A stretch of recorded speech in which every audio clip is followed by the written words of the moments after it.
তো নমস্কার বন্ধুরা, আশা করি সবাই ভালো আছেন। তো বন্ধুরা, এখন যে বিষয়টা নিয়ে আমি কথা বলবো, তো সেটা হলো প্রসেনজিৎ এবং রচনা ব্যানার্জি অভিনীত ছবি, যেটার নাম হচ্ছে বাজি। তো সেই ছবিটা আমার কেমন লাগে সেই বিষয়ে আলোচনা করব।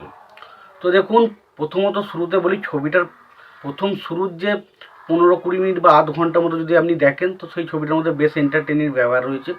তবে তারপর থেকে প্রসেনজিৎ ছবিটাতে এতটা পরিমাণে ন্যাকামো করতে থাকে এবং এতটা বোকার ক্যারেক্টার সে করে, ঠিক কথায়, কিন্তু ক্যারেক্টারটা এত পরিমাণ মানে এতটা বাজে বোকামোর মতো ক্যারেক্টারটা দেখানো হয়েছে না, যেটা সত্যি কথা বলছি, প্রচণ্ড গিয়ে শেষ পর্যন্ত বোরিং লাগতে শুরু করে।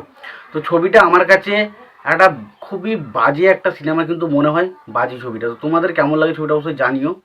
তো ছবিটার গল্পটা যদি ছোট্ট করে বলি, যে প্রসেনজিৎ এবং তার একটা বন্ধু রয়েছে, আর ছোটোবেলায় তারা একসঙ্গে খেলাধুলা করে, কিন্তু প্রসেনজিৎ পড়াশোনা করে না, তার বন্ধুকে পড়াশোনা করে, এবং সে বন্ধু যখন পড়াশোনা করে সে বিদেশে যায়, এবং সেখানে তো হঠাৎ করে যখন সে বড় হয় তখন সে প্রসেনজিৎকে সেখানে ডেকে নেয়, এবং সেখানে এসে প্রসেনজিৎ যেহেতু একটা গ্রামের ছেলে, সেখানে কী কী পরিস্থিতির মধ্যে পড়ে এবং প্রসেনজিতের আলচলন ব্যবহার আচার আচরণ কিন্তু সেখানে শহরের মানুষদের মতো নয়। তাহলে সেখানকার মানুষজন তাকে কীরকমভাবে ট্রিট করে এবং প্রসেনজিতের সেখানে কীরকম কী করে, সেই জিনিসটা হচ্ছে সিনেমার মধ্যে দেখানো হয়েছে।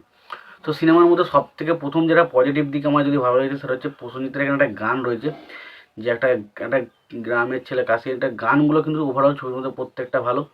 যদি আমি তোমাকে হাত বাড়ালে পাই, যে ভিক্টোরিয়ায় যে গানগুলো রয়েছে, গানগুলো ডেফিনেটলি ভালো। এবং বিশেষ করে উদিত নারায়ণের এই গানটা বললাম, যদি আমি তোমাকে হাত বাড়ালে পাই, ডেফিনেটলি খুব ভালো। বা বন্ধু বিদায় বলে একটা গান রয়েছে, সেই গানটাও ডেফিনেটলি ভালো। তো এখানে গান যে কটা রয়েছে সে কটা খুবই ভালো, খুব ভালোভাবে ফুটিয়ে তোলেছে গানগুলো, কিন্তু শুনতে ওভারঅল মজাই আসে। কিন্তু ছবিটা কতটা ভালো সেটা বলতে পারছি না, বাট ছবিটা আমার কাছে খুব একটা ভালো লাগেনি, বাট গানগুলো কিন্তু ডেফিনেটলি ভালো। এবং প্রসেনজিতের সাথে তার যে বন্ধুত্বের যে সম্পর্কটা, সেটা কিন্তু খুব ভালোভাবে ছবির মধ্যে ওয়ার্ক করেছিল। তবে কিছু কিছু জায়গায় এতটা জিনিসটা ওভারল্যাপ করে গেছে, যে কিছু কিছু ইমোশনাল দৃশ্যগুলো যেগুলো আমাদের কাছে বিশালভাবে ফুটে ওঠার কথা ছিল, কিন্তু সেই জায়গাগুলো কিন্তু আমরা কিন্তু ইমোশনাল হই না। এবং এখানে প্রসেনজিৎ এবং রচনা ব্যানার্জির যে কেমিস্ট্রি, সেটা কিন্তু একবারের জন্য ফুটে ওঠেনি। প্রসেনজিৎ এবং রচনা ব্যানার্জিকে জাস্ট বাজে বিচ্ছিরি লেগেছে, একটা সত্যি কথা বেকার পারা একটা লেগেছে। মানে প্রসেনজিৎ রচনা ব্যানার্জির অনেক জুটি আমি দেখেছি যেগুলো ডেফিনেটলি আমার কাছে বিশাল মজা দিয়েছিল, বাট এই ছবিতে কিন্তু প্রসেনজিৎ রচনা জুটি দেখে আমি কখনোই কিন্তু মজা পাইনি। এবং সেই মজাটা যেন বাকি, যেমন প্রসেনজিতের বাকি রচনা বা প্রসেনজিতের জুটিতে যে মজাটা পেতাম, এই ছবির মধ্যে যেন সেই জিনিসটা মিসিং। এবং প্রসেনজিতের ন্যাকামোর, ধরুন প্রসেনজিৎ এখানে একটা বোকা মানুষের ক্যারেক্টার প্লে করেছে, বাট ক্যারেক্টারটা এতটা পরিমাণকে বোকা করে দিয়েছে না, ছবিটা একটা টাইমের পরে এই ক্যারেক্টারটার প্রতি আমরা একটা বিরক্তি প্রকাশ আসবে।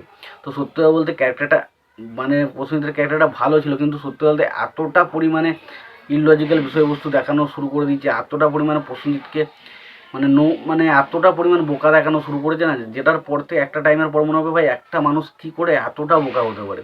তো সেই জিনিসগুলো কিন্তু ডেফিনেটলি কিছু কিছু জায়গায় মানুষের প্রশ্ন সৃষ্টি করবে।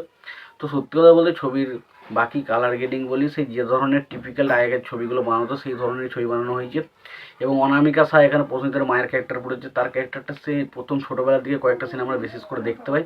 তো সেই জায়গাগুলো ডেফিনেটলি খুব ভালো। এবং প্রসেনজিতের সাথে স্পেশালি যে প্রসেনজিতের বন্ধুর যে বন্ডিং, সেটা কিন্তু খুব ভালো লাগে, যেটা প্রসেনজিৎ রচনা ব্যানার্জি কেমিস্ট্রির থেকে অনেকটা বেটারভাবে ওয়ার্ক করেছিল। তো আমার কাছে বাজি একটা ডিসেন্ট ছবি, আমার কাছে কিন্তু একদমই ছবিটা ভালো লাগে না। তোমাদের কেমন লাগে অবশ্যই জানিও। আর সবশেষে একটা কথা বলো, যদি ভিডিওটি পছন্দ হয় অবশ্যই লাইক কমেন্ট শেয়ার করে দিও। চ্যানেলটা নতুন হয়ে থাকলে অবশ্যই আপনারা চ্যানেলটা সাবস্ক্রাইব করে নিয়ে পাশে বেল আইকনটা অবশ্যই প্রেস করে দিও। ভালো থেকো, সুস্থ থেকো, দেখা হচ্ছে পরের ভিডিওতে।